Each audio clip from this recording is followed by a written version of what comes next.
Hey guys, Lonely Pepperoni here with the first video of many in a new series I like to call Review Roundup, where I, Lonely Pepperoni, round up the most prominent reviews of the latest games and attempt to analyse and deconstruct them to split the weak reviews from the strong reviews.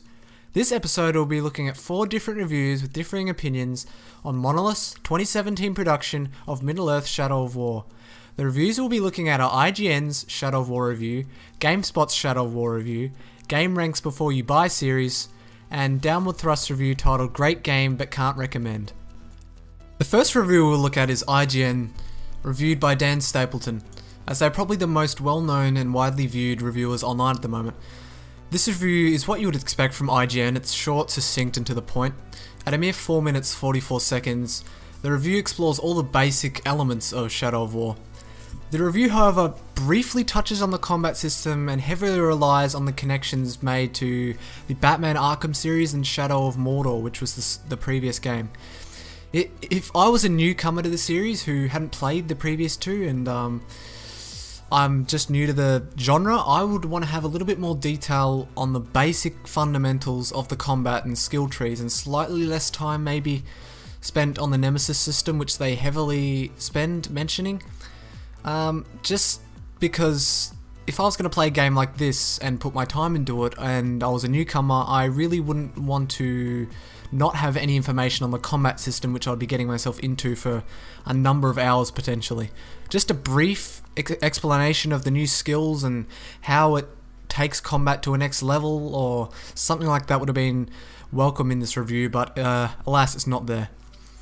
This review, however, does acknowledge the controversial microtransactions which are in the game in a very good way, telling you to ignore them completely as they may impact your enjoyment of the game, which I personally think is how microtransactions should be handled, as they are a subsection of the game and not the main event and shouldn't take away from the quality of the game. As a final verdict, IGN rated Shadow of War 9 out of 10, which is a very high rating, and I think well deserved as explained in the review.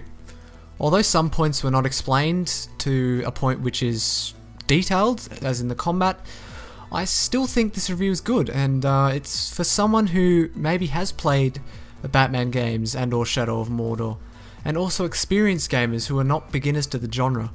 For beginners though, I think beginners need a more detailed review which is longer and explains advanced combat in more detail and just everything in a bit more detail, so they can get a greater grasp of the game before they go out and purchase it.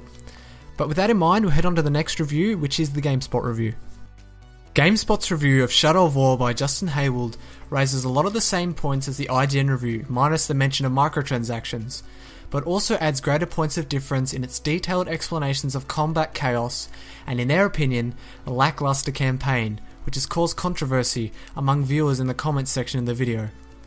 It explains that the narrative is lackluster, but the actions you take along the narrative are extremely fun. I find this a tad odd, as in the next sentence, the reviewer explains the awesome moments throughout the campaign, some being where you get to encounter interesting characters, kill countless orcs, and even fight the ring wraiths. He then ends this section with a comment, and I quote, "It's like the greatest hits compilation of the most badass moments from the Lord of the Rings." And then bases the point that the campaign is dragged down by a final act which is tedious and slow. This review just gets tangled up in personal loathing and non-neutral opinion. And another example is the reviewer's hate of text-heavy menus for the skill trees and combat trees. Does he not understand what type of game he's playing? It feels like to me, if you're going to play a game like this, which relies so heavily on combat skills, I think it was imperative that the devs explain it thoroughly. And it feels like the reviewer rushed this review just to meet deadlines, which is quite aggravating, as a lot of people will watch this review and be turned away by a reviewer who seems to not understand what a review is meant to be. It's meant to be a neutral opinion which you voice what you see in the game and what's good, what's bad. It's not about text-heavy menus which explain abilities. Giving the game a 7 out of 10 has annoyed a lot of gamers online, which is understandable, as this review, I believe, although detailed, is not a representation of the true nature of the game and the genre it portrays, which is an RPG. RPGs rely so heavily on detail, it's imperative that it's in there. I don't get why people these days are still complaining about 2 lines of description which describes an ability to you which you're going to have to use in the game. When you sit down and play an RPG, you're going to be playing it for hours upon hours upon hours possibly. So it is crucial that the devs did put it in to explain to you what it's going to do, how it's going to work, and all that stuff. Reviews like this are getting more and more common, and I think they need to stop now because people are starting to complain about things which shouldn't be complained about. Descriptions like this in games have always been there, and they need to be there because there's people who are going to come in fresh who know nothing about RPGs, know nothing about games like this, and they're going to want that explanation. And they're just getting annoying, to be honest. The reviews are just getting annoying. So for this reason, we'll head on to the next one, which is Game Ranks Before You Buy series. Game Ranks series Before You Buy is a collection of videos which focus on showing straight up gameplay instead of marketing set pieces, and is a great series for people who want to know a lot more about a game before they buy. The commentator Jake Baldino is a constant on the series and is a welcome change from most large channels which chop and change their presenters. This review is great as it explains every aspect of the game in detail while being relatively short and succinct.